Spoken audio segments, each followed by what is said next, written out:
Umabot na sa 4 na pulis ang inalis sa pwesto habang isinasagawa ang investigasyon sa pagpatay kay dating PCSO Board Secretary Wesley Barayuga. Ayon kay PNP Public Information Office Chief Police Colonel Jean Fajardo, bukod kay dating Mandaluyong Chief of Police Colonel Hector Grijaldo at Police Lieutenant Colonel Santi Mendoza, inalis din sa pwesto ang dating asawa ni PCSO General Manager Reina Garma na si Police Colonel Roland Villela, na dating nakatalaga sa PNP Information Technology and Management Service. Gayun din, si Sergeant Jeremy Kausapin alias Tox na dating nakatalaga sa CIDG at naging police security detail ni Garma. Siya po yung sinasabi na di umano ay nagbigay ng money dito kay Nelson Mariano at siya rin di umano yung allegedly bata ni GM Garma na nagbibigay ng information. So siya yung link. So critical yung magiging connection po niya dito sa kaso po na ito.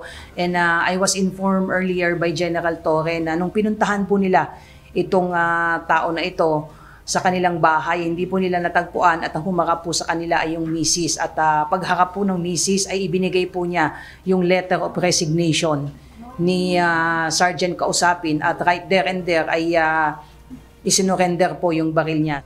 Gayunman, sinabi ni Colonel Fajardo na bagamat nag-resign na si Sergeant Kausapin, hindi pa rin ito ligtas sa investigasyon ng PNP. We have to make it clear, kahit po nag-resign siya ay hindi po yun na magiging dahilan para hindi po natin siya imbestigahan at habulin po with respect dito sa kaso po na ito, because it appears na meron po siyang malaking kinalaman po dito dahil na-mention po siya dito sa kaso ni GM Barayuga. And if you may recall, doon din po sa iniimbestigahan doon sa pagkamatay ng 3 Chinese national doon sa Davao Penally, his name was also mentioned.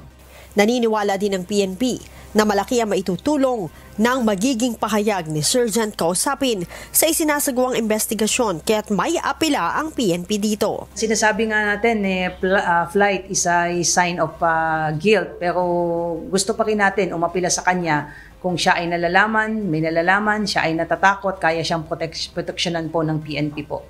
But the fact na siya ay nag-resign, hindi natin alam kung ano yung tumatakbo sa kanyang isipan. But again, it would be for his own best interest kung magpapakita po siya. 3 sa 4 na pulis na inalis sa pwesto ay naka-restrictive custody sa Personnel Holding and Accounting Unit habang patuloy namang pinaghahanap si Sergeant Kausapin alias Tox.